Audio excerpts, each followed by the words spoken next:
clever pun. Hello and welcome to the Kongversation. I'm Hyle Russell. And I'm Cameron Reigle. And here we are, yet again, with another live episode of The Kongversation on our Twitch channel at twitch.tv/DKVine. Stinky Ape Summer is rolling on with the traditional Sunday Xbox Showcase, which was held today at 1 p.m. Eastern Time, 10 a.m. Pacific, 6 p.m. over in the old UK. And, well, Cameron, it was an Xbox Showcase, all right. That's pretty much what I expected, with maybe one surprise here or there. There were some surprises, some more pleasant than others. Yeah, one of the surprises that really took me off guard was that Phil Spencer, was it Matt Booty? Is that his name? And Sarah Bond. Phil Spencer, Matt Booty, Sarah Bond, yeah. Yeah, they showed their faces. I thought we were making jokes about it on Friday's Stinky Ape Summer kickoff episode that they would just stay behind the curtain. It would just be maybe trailer after trailer after trailer, given kind of the negative PR that Xbox has right now as a brand. You kind of don't want to remind people that Xbox has individuals in charge of it right now. Right. And, I don't really want to wade into those waters too much. We kind of said what we needed to say on Friday, but I guess I'll just add, I think it was a choice that was detrimental to the presentation beyond just, was this the wisest move? Because I feel like the structure of it was also very weird. Like, I can understand, okay, you have Phil Spencer up front to introduce everything, but then we kind of just had these stops along the way with Matt Booty and Sarah Bond that didn't feel like they really had a structural reason to be there. It felt like they just wanted to be on it. And I don't know if it was that vainglorious on their part, but it was like, we don't want to see you this year. You have to understand, right? Like, I'm sure there are these hardcore Xbox enthusiasts. They're all about the Xbox brand. And they're like, yeah, give me my booty. But no, like, we're angry. We're angry at the brand right now. And I am not angry at the studios. I'm not angry at the games themselves. So just show me the games. And anything that reminds me of the corporate structure of Xbox right now, push that aside. That can wait till 2025 when you get your shit together, assuming you get your shit together. But it's fine. Yeah, one thing I didn't like, though, is when they did cut to the in-studio bits, I thought, oh, it's over. Because usually that means it's over. And so I was like, wow, that sucked. And I was like, no, there's more. There's more. And it's just, like Sarah Bond said something about, we have an all-new, all-digital Series X. It's like, I don't care. I like my disc player. Yeah, I'm not sacrificing a disc drive anytime I have the option not to. Yeah, but we are going to get into all of the DKU and Rare adjacent news from today's showcase, which, per usual, isn't much. So we're not going to be here that long, but it's not nothing either. I don't want to sell it short because for those who don't know, and you probably don't know unless you're, on the DK Vine staff or maybe in our inner circle Discord server, but we didn't know who was going to be my co-host on this episode. It was basically who was going to get stuck with the hot potato and or who got the most interesting news pertaining to their interest. And Cameron got the hot potato because something was revealed during the showcase that is most relevant as far as DK Vine staffers go to Cameron's interest. And so Dustin was going to do it if nobody else wanted to or could. And then Cameron was like, oh, I guess I'm the most logical choice now. So Dustin got the night off. So welcome, Cameron. We're going to get into all of that. And programming note, we will be back for another live conversation following the Nintendo Direct this month. TBD, whenever that is. There might also be a full Playtonic episode that we'll do live concerning Yooka-Laylee, depending on how much new information we get on it in the next couple of days. I'm not sure yet. There might not be any need to, but if there is, I would like to do it just because Playtonic is the third pillar of DK Vine at this point. And once again, I am also planning a very special call sack episode concerning all of the Stinky Ape summer reveals that we'll do after the Nintendo Direct. So people have been calling in. They called in for Yooka-Laylee. They called in for this today.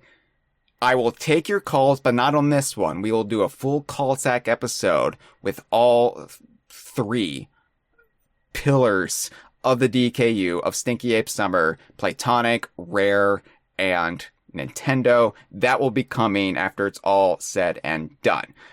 But I wanted to say we are live on Twitch right now, and we like to check in with the live stream whenever we're live on Twitch or whenever we're streaming these for our $5 and up patrons on most normal episodes of the Kongversation. So hello to Square Mango, hello to Just Andre, hello to Me Muppet, Porygon Q, John Tessier, aka the JT Review. We will be looking in and peeping your words as we go along. So Andre says, I, for one, didn't expect the presentation to be really well-paced and feature lots of good-looking games. I can't get a read on what you mean by that, Andre. Did you think it was well-paced and had lots of good-looking games? Or are you saying that it met your expectations by not? 'Cause, some stuff looked okay, but a lot of it really did feel like it was the same old as far as like the Xbox style that I've lambasted in the past and felt they've gotten away from. Yeah, I would say this feels like an this kind of Xbox presentation they would give any other year. Yeah. Which is weird because this is not like any other year. Right. That said, there was a lot here that I thought was pretty striking. Yes. Well, I would say the first half of it felt less diverse and varied than the back half. The back half, it started to pick up a little bit. There was some more interesting stuff that if you don't just like post-apocalyptic shoot them in the head games, then there was something to hold your interest here or there, especially with 2 games that are relevant or adjacent to DK Vine's interest. But before we get into it, I did want to remind everyone that Stinky Ape Summer merchandise is now on our merchandise store at dkman.com/merchandise. So if you're jazzed about Stinky Ape Summer, if the mixtape trailer really got you on board today, then be sure to pick up your Stinky Ape Summer shirt or the all-new DK Vine hats. We've got hats from various logos across the different eras of DK Vine, as well as Stinky Ape Summer 2024. So check that out, dkvine.com/merchandise. Now, let's get this right out of the way, Cameron, because this is a talking point that I feel like we need to address, even though nobody will remember it in a day or two, that this was the thing that happened for about 16 hours prior to the Xbox showcase. So yeah, I'm looking in the show notes. I didn't even know this happened. You're lucky, because here's why you didn't know it happened. Nobody tagged you or DM'd you all throughout the night. So when you woke up Sunday morning, you were like, oh God, what?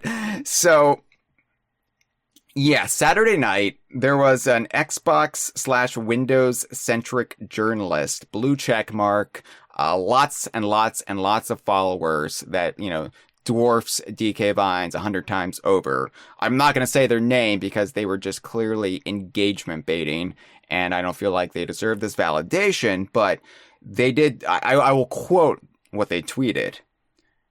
All lowercase, low-key want to learn how to play the banjo. Right. So that's all they did. And that led to 16 hours of speculation that the reportedly in development or discussed Banjo-Kazooie revival somewhere within Xbox Studios, or it's hanging from its tendrils, was going to be revealed today. And I don't want to come across as like, I knew it wouldn't be, so I didn't talk about it. I don't want to be like smelling my own farts here and come across as more prescient or wizened beyond my years than I actually am. I mean, we discussed the possibility on our preview episode, our kickoff, where, I said, yeah, it might happen, but I very, very, very much doubt it. It still meant we were hoping we would get something, but I kind of saw this and I kind of saw through it for what it was, just somebody trying to get attention. And sure enough, like Banjo-Kazooie was trending. Like it can't be stressed enough that we go through this song and dance every single year. We do. And it would be one thing if people just like pulled it out of thin air, but when actual journalists decide to do it, just to watch the world burn, then it just gets a little bit obnoxious, right? Like, it's one thing if fans just hope for it. I understand that. I'm with them on that. But when people who are supposed to have your trust decide to just muck about, fuck off with that, please.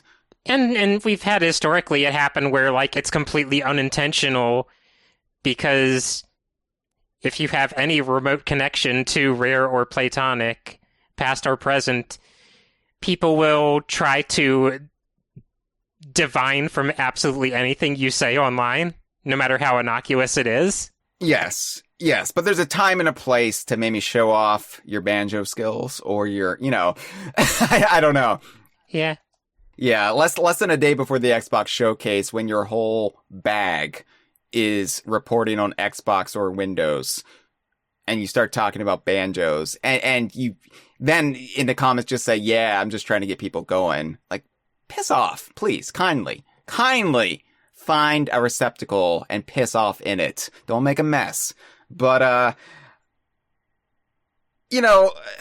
when I woke up and I saw all this, I kind of rolled my eyes, but I did entertain the possibility, however briefly, maybe we would get something. And how exciting would that be?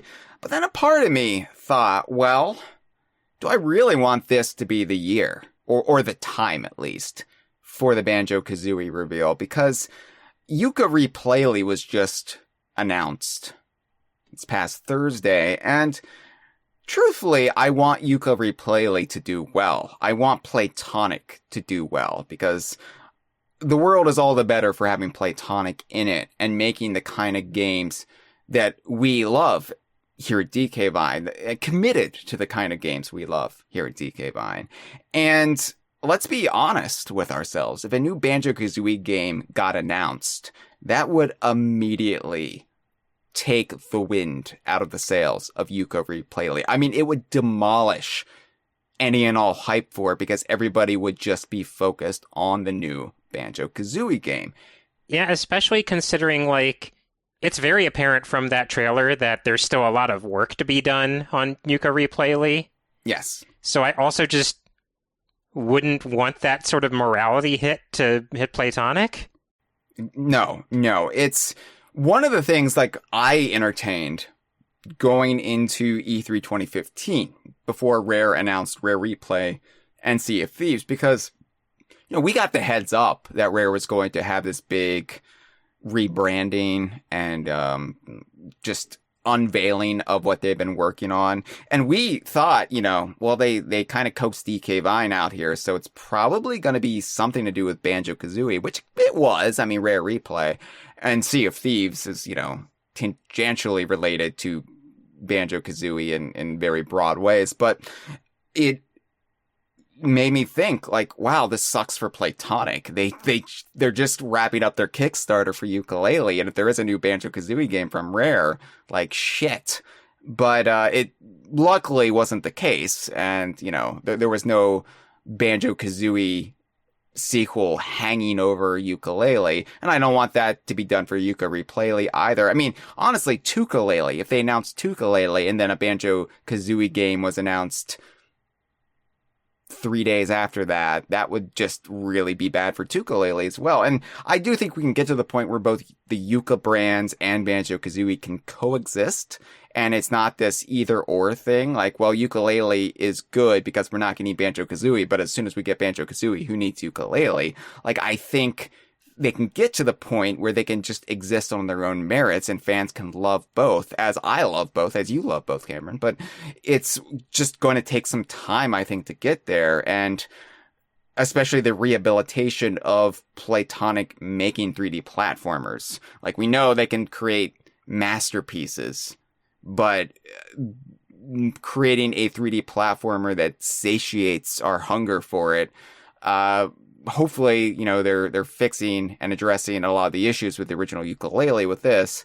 And I don't know, I think a Banjo-Kazooie game can wait while they get their ducks in a row.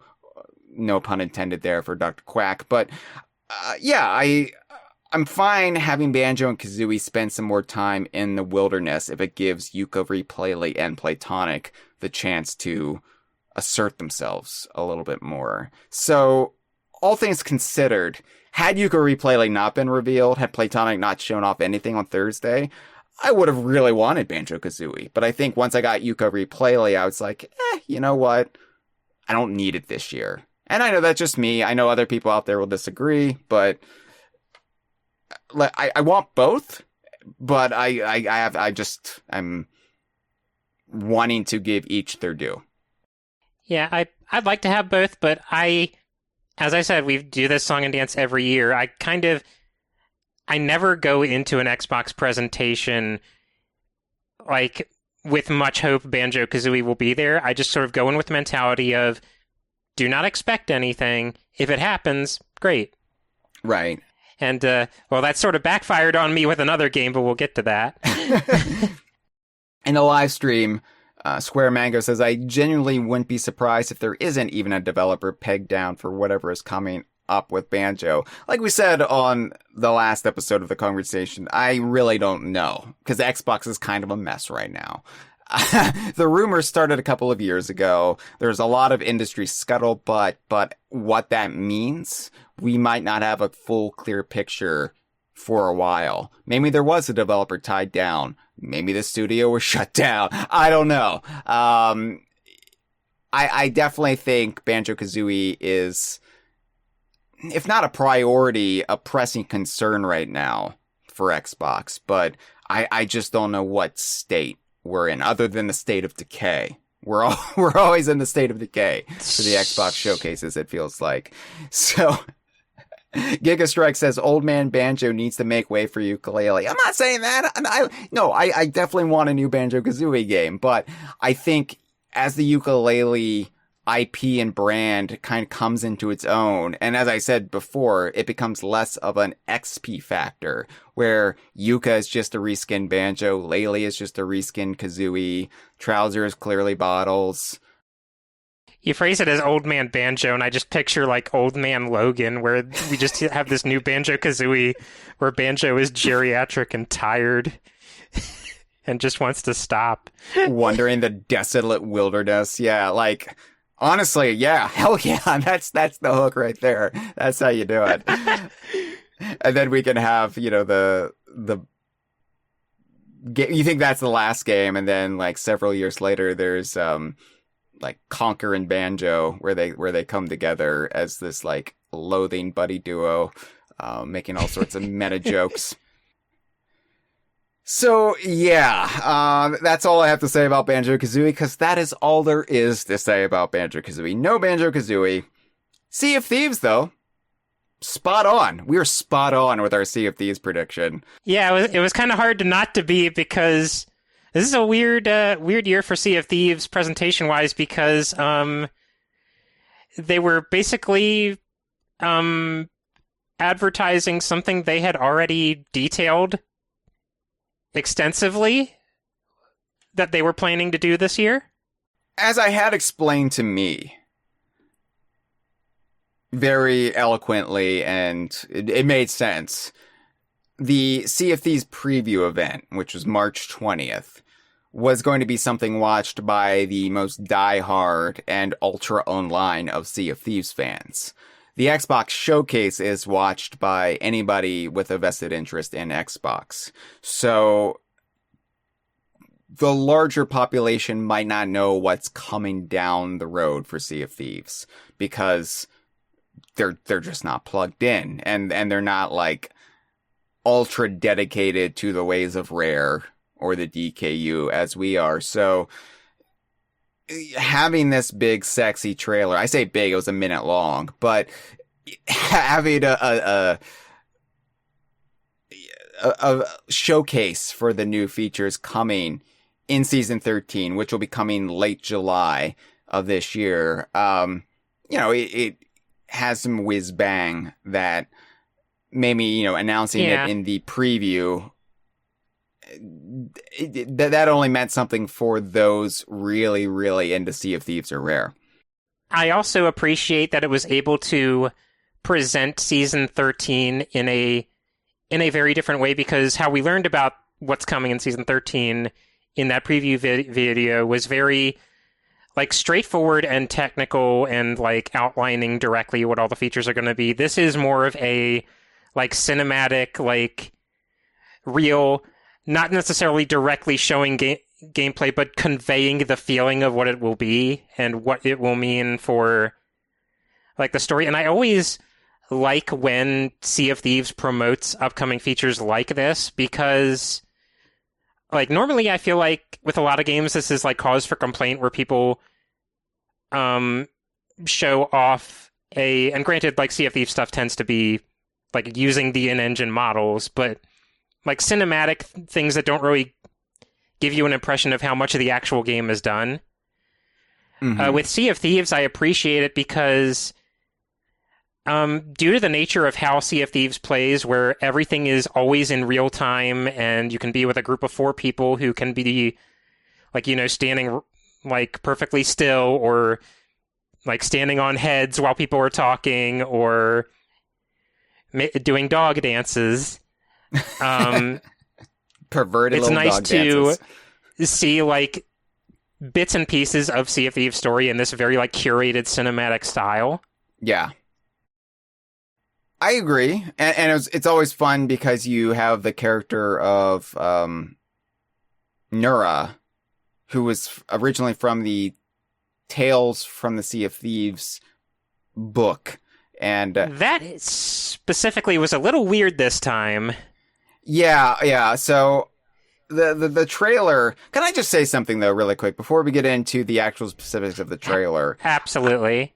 I really do not like the stock, library rock song style. We're you see this a lot for Xbox, where they just have this royalty-free rock song that's written for stuff like this, that they've gotten this massive asset library that they then plug in for a game trailer. And I really don't like that style for Sea of Thieves, because it's so immersion breaking for me, because it just doesn't tonally fit this very specific time period it's in. I miss the days of the earlier Sea of Thieves trailers when we would have in-house music to really set the tone and really set Sea of Thieves and Rare apart from all of the other trailers of this ilk.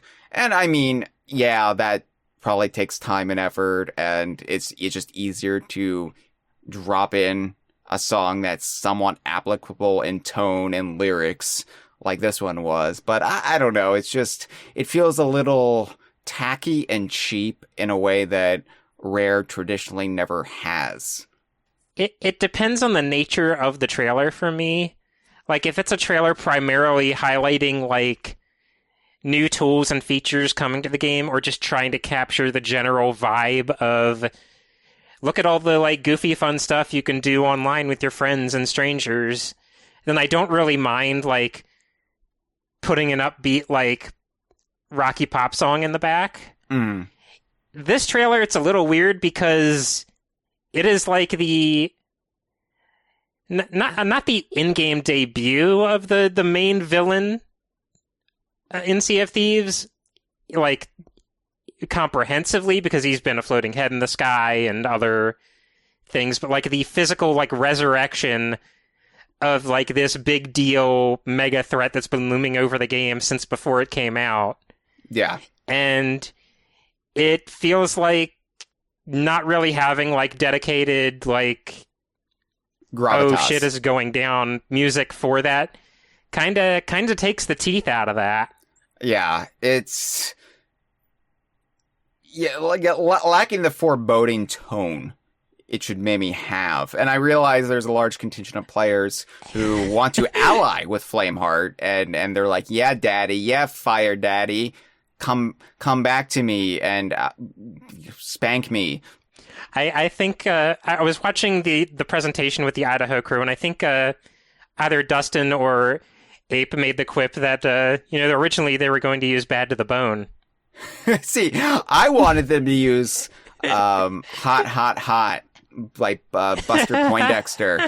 Ole, ole, ole, ole. Twitch is gonna issue us a DMCA takedown. Not if I sing it poorly. That's the key, Cameron. I sing badly, and then they do not come after us. But yeah, I like if they were gonna go the silly route, I wanted them to just go all in, but that would probably be too much money, and they don't have a lot of money in their operating budget to plug the latest features in a game that has been going on now for 6 years. So it was also kind of funny that when this trailer, I'm getting into the weeds now, but when this trailer started, my brain was kind of in denial that it was a Sea of Thieves trailer at first, entirely because Sea of Thieves has seen like a minor like branding overhaul and is like has been using a different typeface lately. An ugly for, like, typeface. Web promotion. Yeah, I don't much like it. It's very like blocky.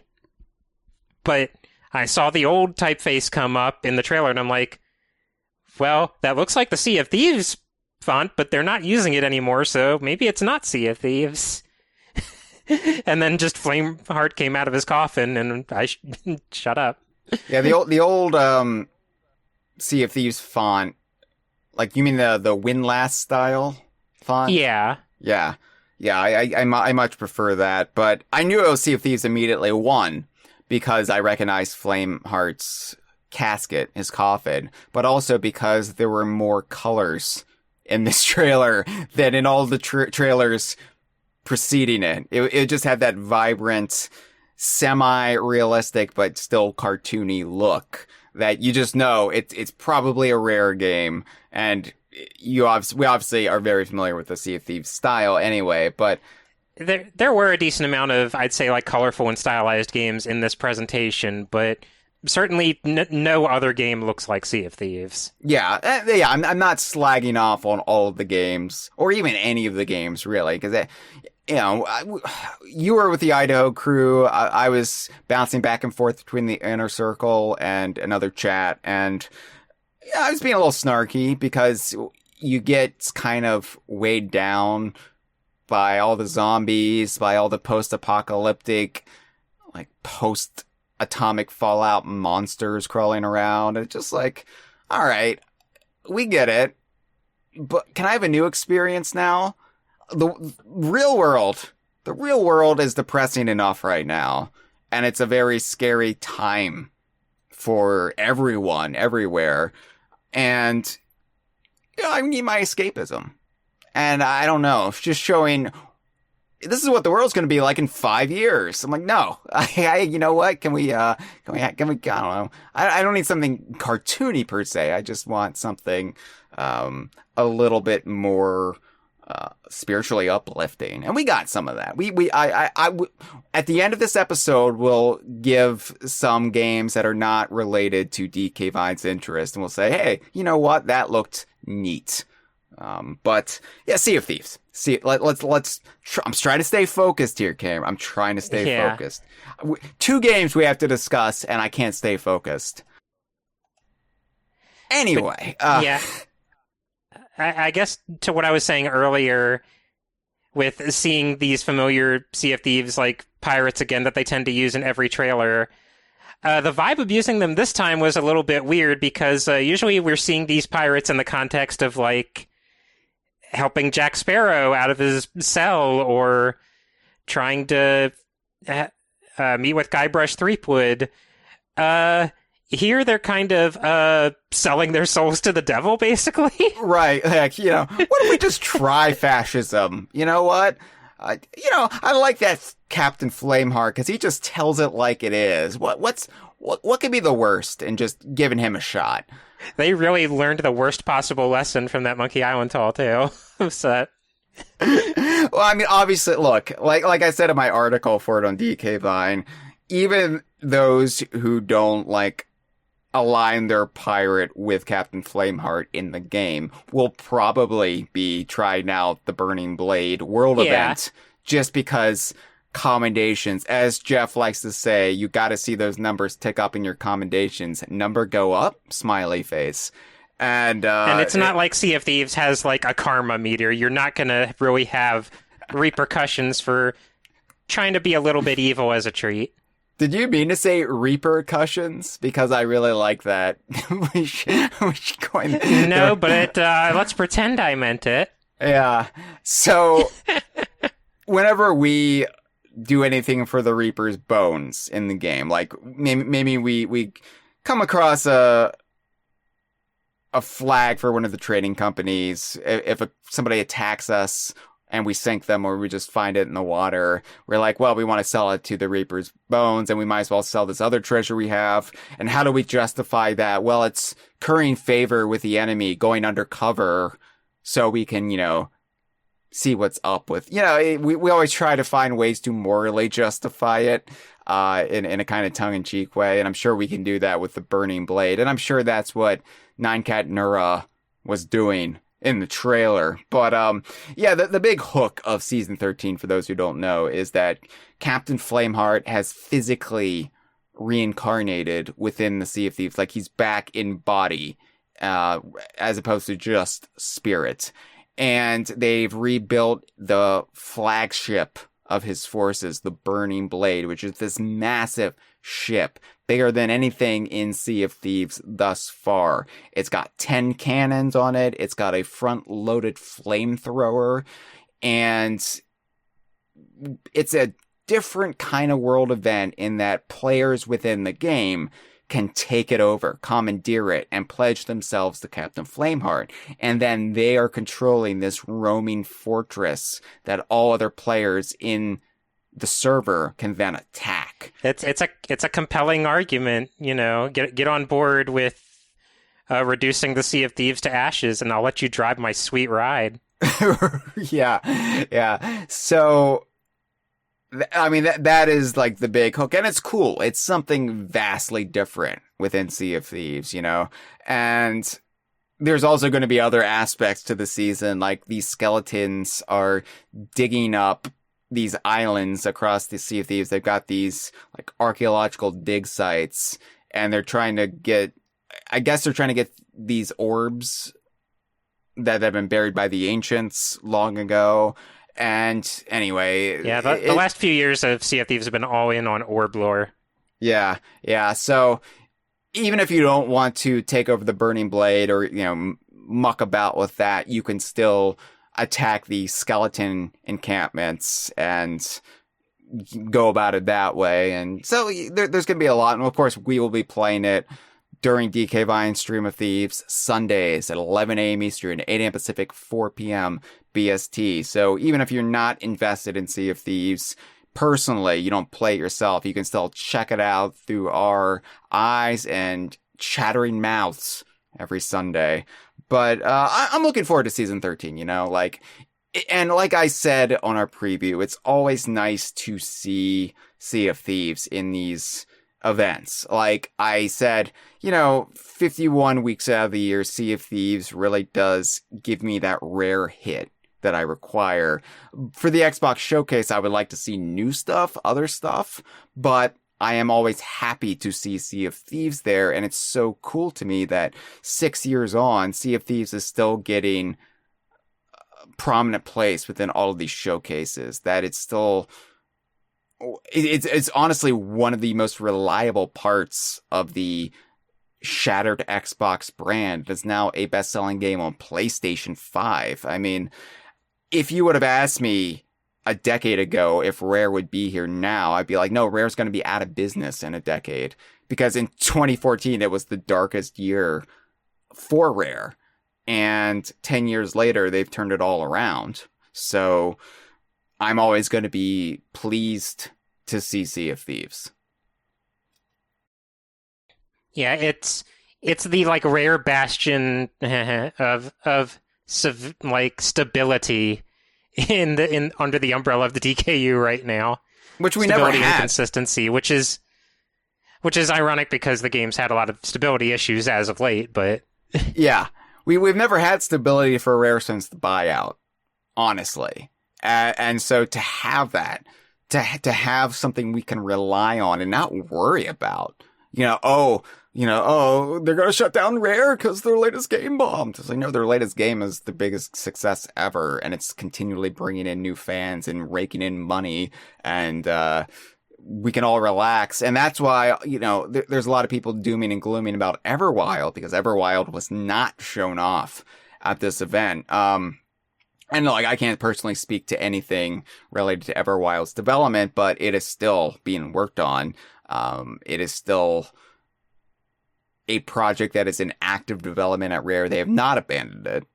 And, I had to quell some of that today because people were like, I think Everwild has been shuttered. I was like, no, it hasn't, but I would like to see it, but if they don't think it's ready to be shown, fine. I'm surprised we saw what we did see, and we didn't see Everwild, because if you would have asked me Friday if we would have seen this other game or Everwild, I was like, well, more likely Everwild, because from what I hear about this other game, it's in far worse of a state than Everwild is.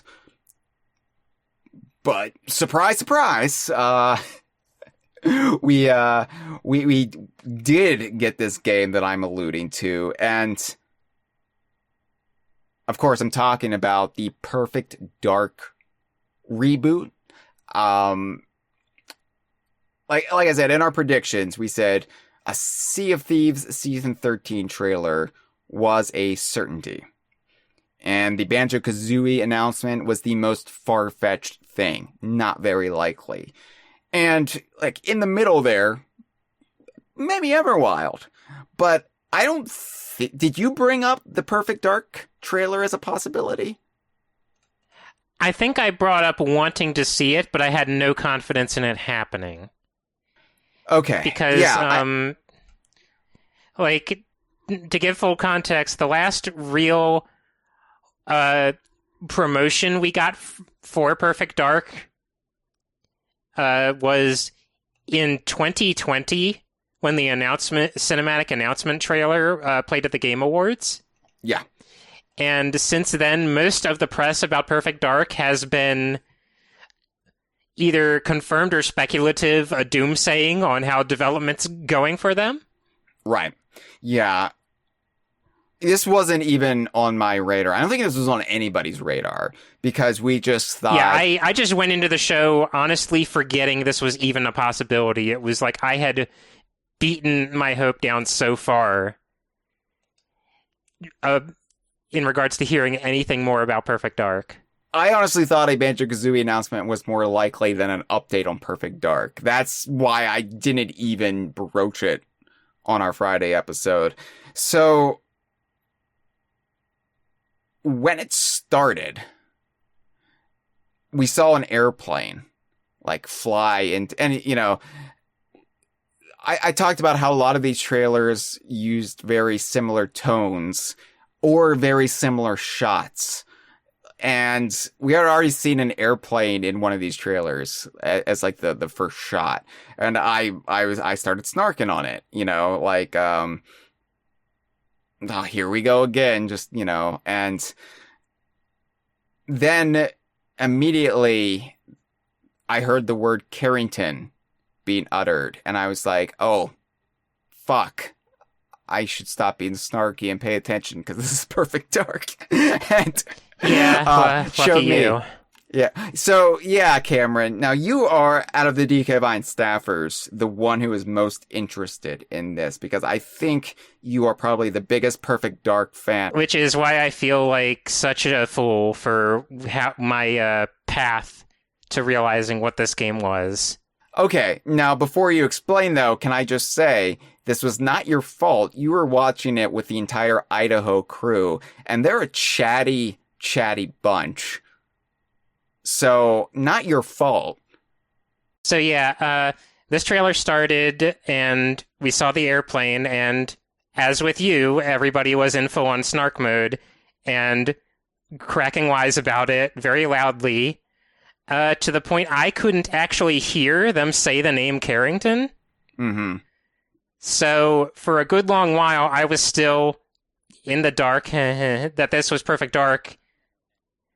Well after, when I went back and checked the text chats, it turns out a lot of people cottoned on to it being Perfect Dark. And to the point that, like, up through when Joanna takes off her, like, flight mask, I still didn't consciously register that this was Perfect Dark. And even, like, Adam on the couch with us saw, like did the mental calculus of, oh, short-haired redhead, it's Perfect Dark. I didn't even get that far because I am like, I was in like full can't see the forest for the trees mode with this, having missed the context of the Carrington mention, because I am well aware that Joanna Dark has had like an extremely inconsistent character design in basically every appearance. Like, to the point that her look in the original game is different from the promotional artwork for the original game, and the Japanese version in-game of Joanna is different from either of them. And then we have, like, the several redesigns for Perfect Dark Zero. There was an original comic series, a couple of comics that ran, like, through Nintendo that also gave her a different design. She has like a different face in the GBC game. She has another face in the XBLA remake of the first game. So I was just kind of like, without like any sort of like iconography in like dress to inform me like, oh, this is Joanna Dark.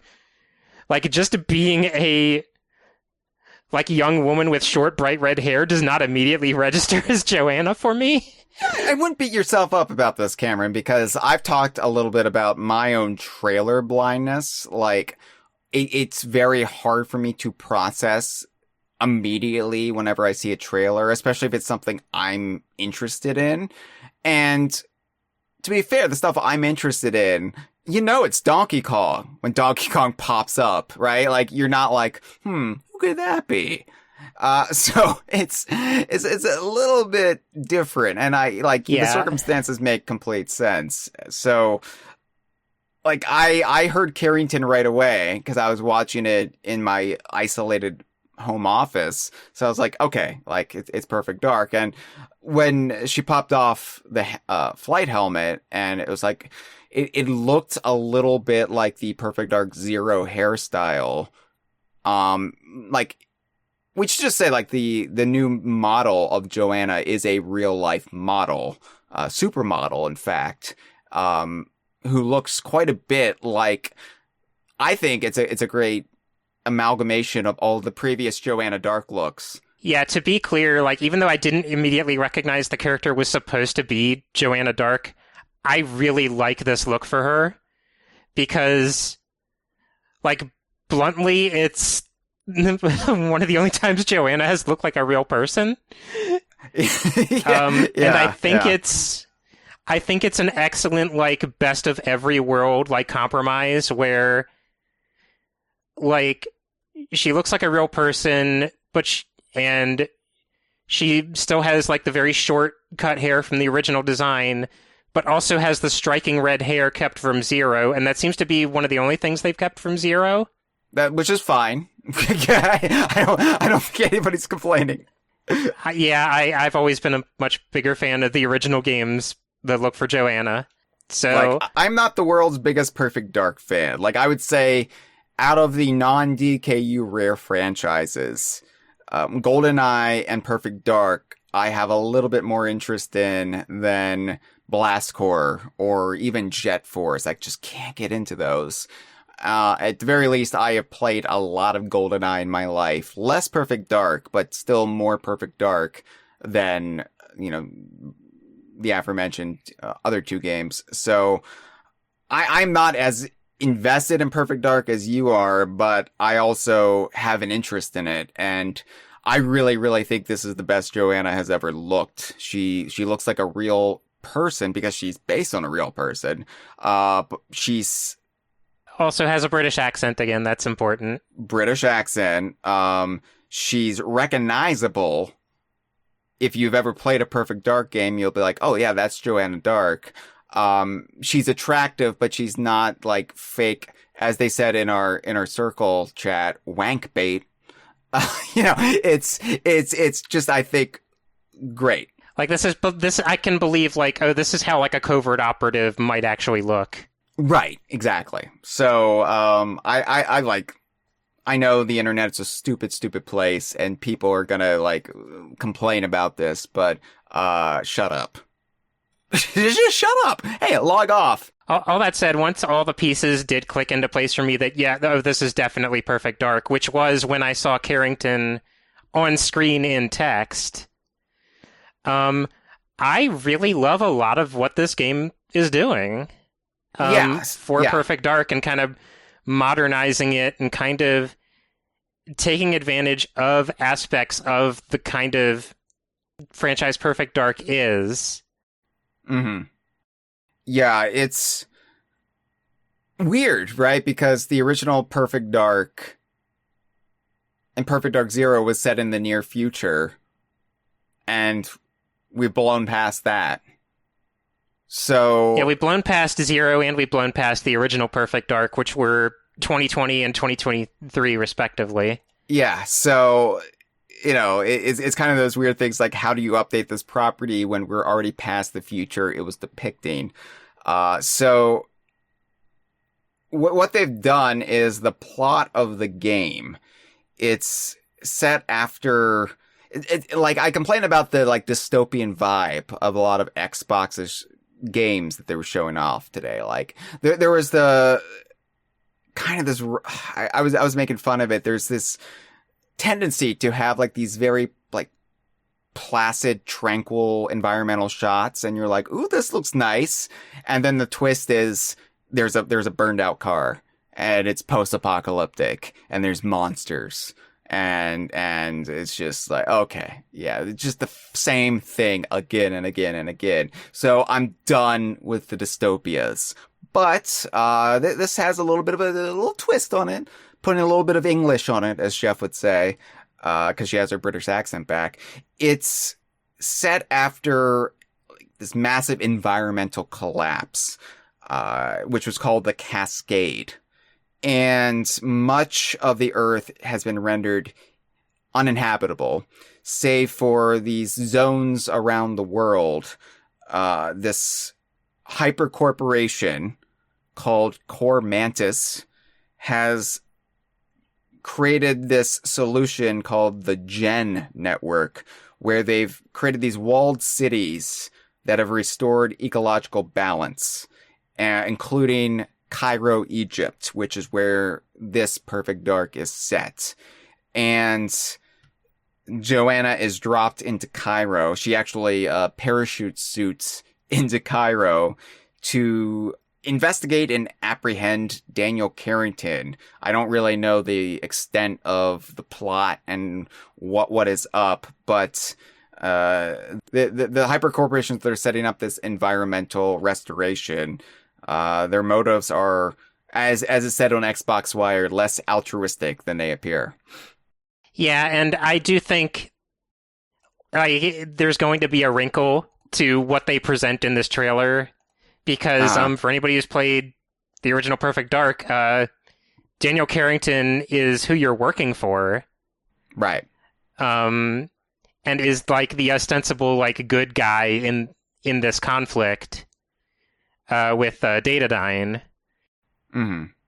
And I kind of get the impression from this trailer that maybe you're going to like encounter him and find out like, no, there's more going on than what you think. Like the people you're working for are kind of like not on the up and up. Because when Joanna first lands, we see Datadyne flash across like her like eye line in like a digital display, which could be either I think like Joanna working for them, or it could be their technology is everywhere.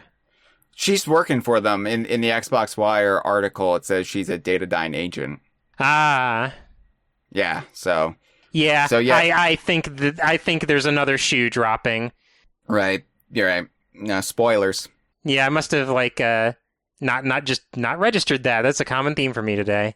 That's fine. Like I said, when Tropical Freeze was announced, it took me a solid hour to process it was a Wii U game. I was like, what is this? Is this what's happening?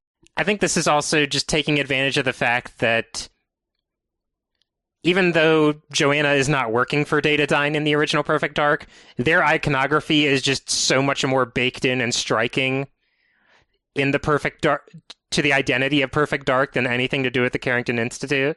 Yeah, so for sure. It's a nice way of keeping them in play immediately. Yeah. What I liked in the Xbox Wire article that kind of went into what's happening in the trailer a little bit more, because, you know, I don't like post-apocalyptic settings unless it's Mad Max, because Mad Max is such a ridiculous world that it's inherently fun. Right, when it's so heightened that you can just have fun riding on the goofiness of it, and it's not all despair.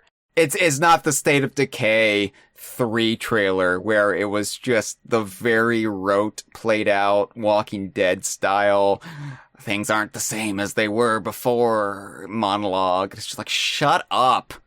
You're not being profound. You're just like this. We've seen this for 14 years now. It's like, I'm done with it. Like, ugh. Anyway, sorry. If you're happy about State of Decay 3, be happy about State of Decay 3. Don't let me rain on your parade. We all have our different likes. We all have our different interests. If you're happy about the zombie game, please be happy about the zombie game. I am of no concern. But you know, it specifically said that it is key that the setting communicates a hopeful future, seeing a world with both destruction and restoration, the bleakness of the past countered with a sense of promise. And I don't know, like, how that's going to actually play out, but I thought the trailer, at the very least, was vivid and colorful in a way that kind of held true to the Rare style, despite Rare not having any hand in this. This game is, being developed outside of Rare's purview by, is it the Initiative? The Initiative and Crystal Dynamics. Crystal Dynamics came in a little bit after it started development to kind of help shore it up. So it's hard to remember the Initiative because I'm thinking the Carrington Institute, and I want to say the Institute because it does sound like an in-universe organization rather than the development studio behind it.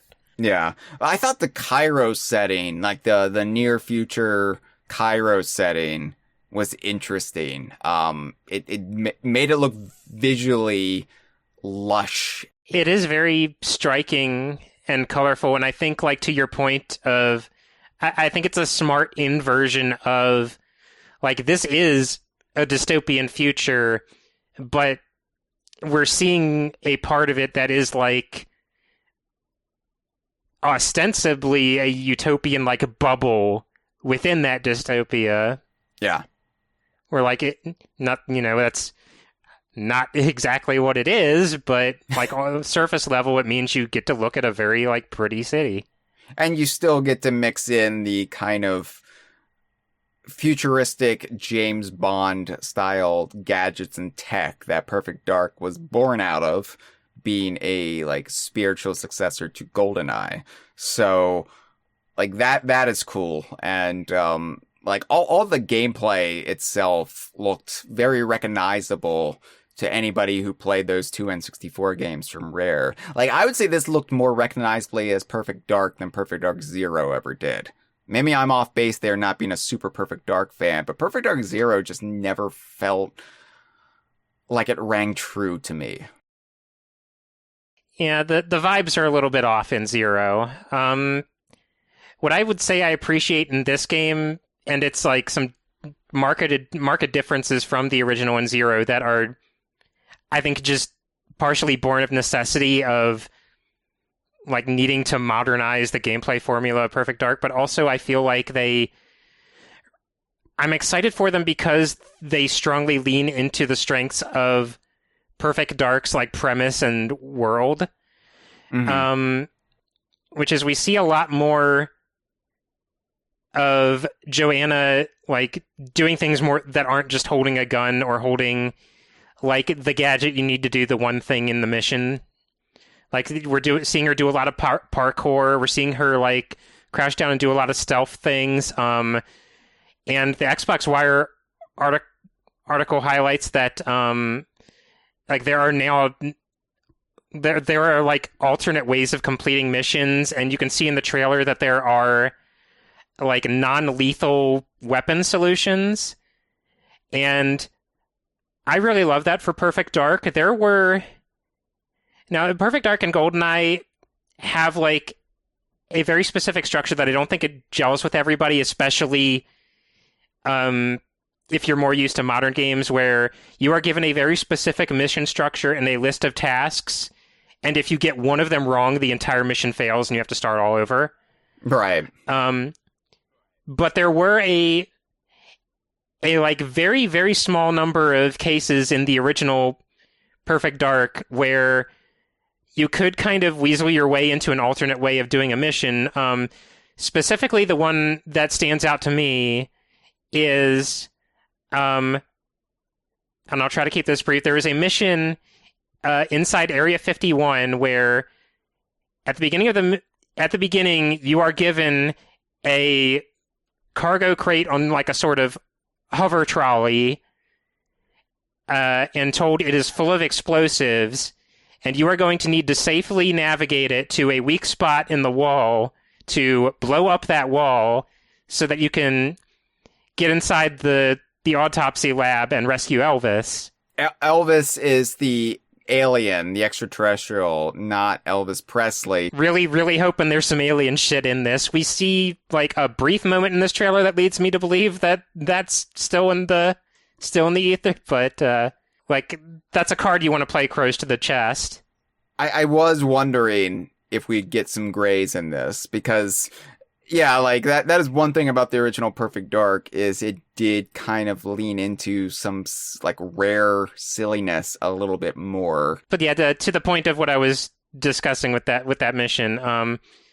So obviously, like you can just imagine from what I described, like you have to carry a very explosive crate past armed guards who will just shoot you as soon as Joanna is even within proximity of them. So for a first-time player, that mission can be extremely frustrating. Yeah. The thing is, also in that level, the agents who fire on you sometimes carry a specific weapon, and weapons in Perfect Dark have like alternate settings on them that you can sometimes use to like change up how you're going to operate them. One of those weapons is the dragon, and its secondary function is that it has a proximity mine built into it. So if the crate that you're supposed to escort gets destroyed, like you still get the mission failure notice.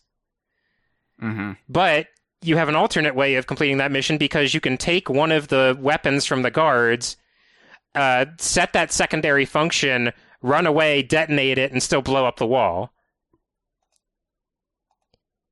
And I love that bit. I think that's a really clever moment in the original Perfect Dark, and I'm excited to entertain the prospect of a game that has more of those moments where there's not necessarily one right way to do things. And they even mention in the Xbox where like you'll be presented with situations where like you can choose to stealthily sneak past a guard or go in guns blazing. And I feel like it's sometimes went against the grain of like the premise of what you were supposed to do in Perfect Dark, that a lot of the time you just had no choice but to go in guns blazing. Yeah. Just because that was the nature of the gameplay formula back then. Like, you're not going to not shoot things. I'm very excited to see it take more advantage of Joanna being a spy. Speaking of being a spy, what I found kind of funny was, obviously the original Perfect Dark was born out of the GoldenEye engine. And so in some ways, Joanna Dark was the spiritual successor to Pierce Brosnan's Bond. And in this one, she's doing parkour. And I'm like, oh, now she's Daniel Craig's Bond. Yeah, this does feel like a very like post-Skyfall Perfect Dark. Yeah, like even the setting just feels very much where like Daniel Craig would have been traipsing about in like one of the earlier movies he was in. So yeah, it feels very authentic in a way that's kind of surprising to me. Because I don't know, when they announced the Perfect Dark reboot, I was just kind of thinking, you know, it's going to not feel like Perfect Dark. It's going to feel like a modern game with Joanna Dark and the IP. But I don't know, so far this feels kind of surprisingly faithful and exciting in a way that I wasn't expecting to be excited about it. And it's even more surprising considering that it wasn't even like a month ago that we were just hearing horror stories about its development and how it's just in terrible state. And it, you know, it might be, but they got one hell of a trailer out of it, so that's something. Yeah, and this gives me the nature of this trailer being like a gameplay walkthrough gives me a lot more confidence that the game is in an alright state now. We still didn't get like a specific release date, but yeah, like I'm a lot more optimistic in its future than I was previously, like, and that's an understatement. Yeah, very optimistic about the future. Can't wait for that ecological collapse. Now, obviously, here at DK Vine, we will not be giving full coverage to Perfect Dark unless, you know, they get Stop and Swap working for it or Bluey the Walrus shows up. But, you know, we'll still be keeping an eye on it because it's still kind of adjacent to our interest. And, you know, we'll be checking in from it time to time and watching its progress with great interest. So, yeah, that was the surprise of the showcase. And you know what? I'll take it, considering I just thought we were going to get a Sea of Thieves Season 13 trailer.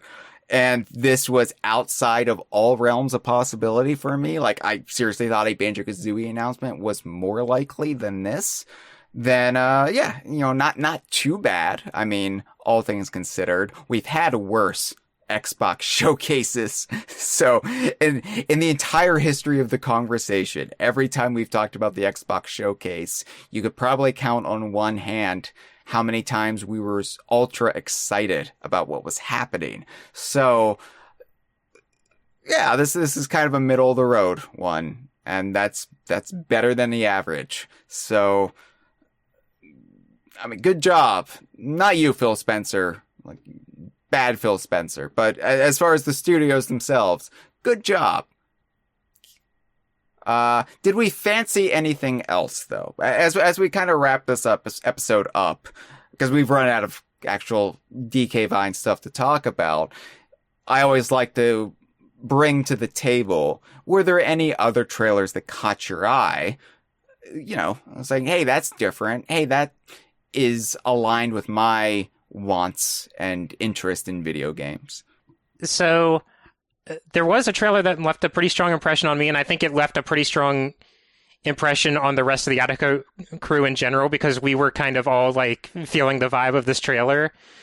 It was the new game from Compulsion, South of Midnight, that had like this very stylized look with like a very deliberately staggered like frame rate, and opened with a like talking cyborg Cajun fish monster. Yeah. And closed with a giant like tree bark crocodile or alligator.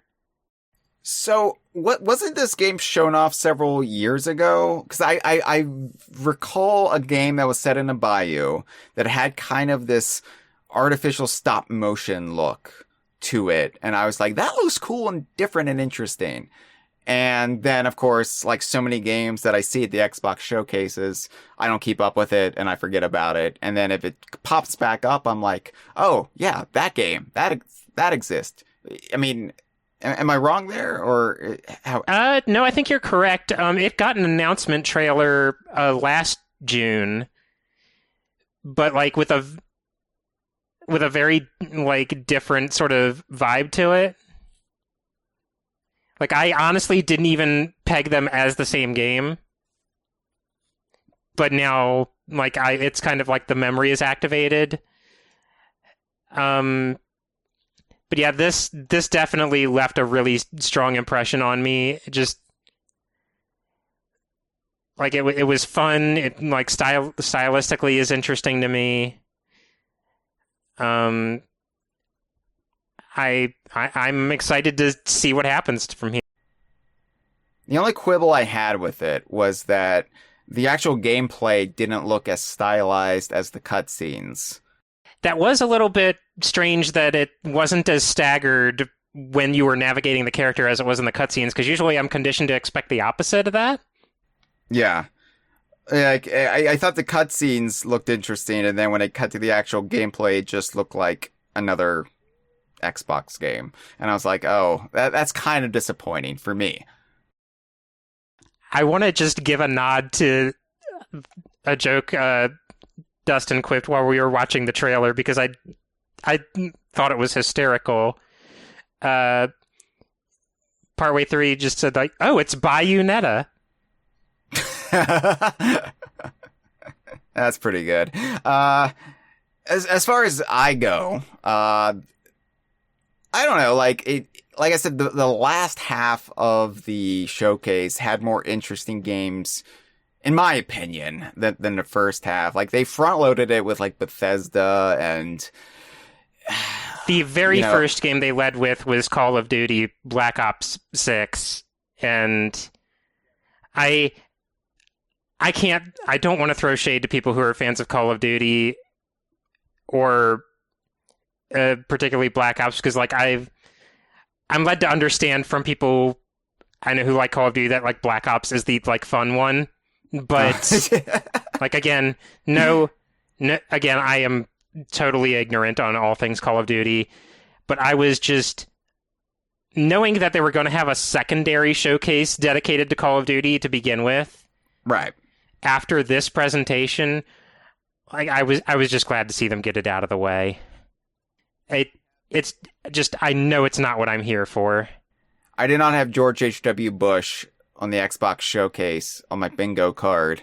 It's always weird when Call of Duty has like mixes in the real world, like geopolitical things of like the last 30 years or so, and you're just like, what is Poppy Bush doing on the Xbox showcase? I would simply not remind people of the history that led us to where a giant mega corporation can own most of the game industry. And the Call of Duty like kickoff of the showcase made me immediately do a social media post where I posted the render of Donkey Kong's ass, and I said, my only Call of Duty is to this booty. Which I don't know, it's just me acting out. It was just me being juvenile and petulant in the classic sense when we used to like rag on the Xbox showcase incessantly on social media. But I thought it picked up in the back half. I thought the game mixtape looked, at the very least, like, I don't know if I'm, like, actually interested in it, but the whole idea of it seemed interesting, in, like, a game that's just rooted in childhood nostalgia of a very specific era. Yeah, I really enjoyed the way that game looked and the premise of it. We did kind of collectively, as Yada Crew, acknowledge, like, this is probably going to be a game that's impossible to stream without getting a takedown. But I'm very intrigued by it.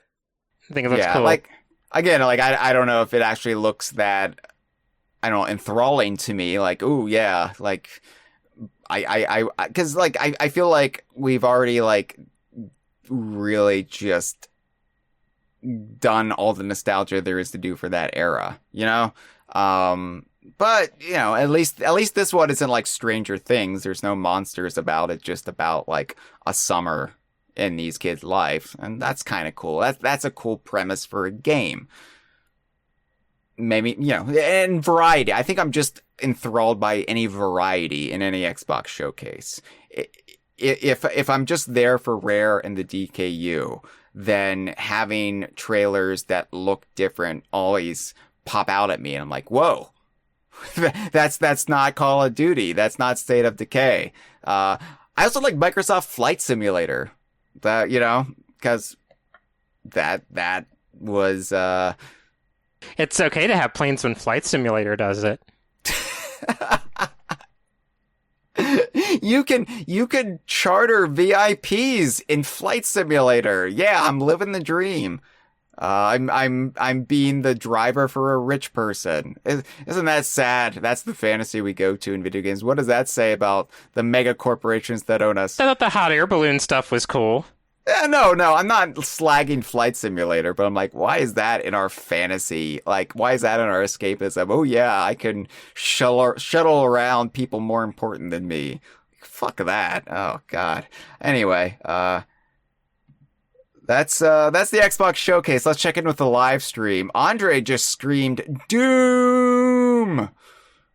You know, the Doom trailer did look cool because it reminded me of Conquer Getting Medieval.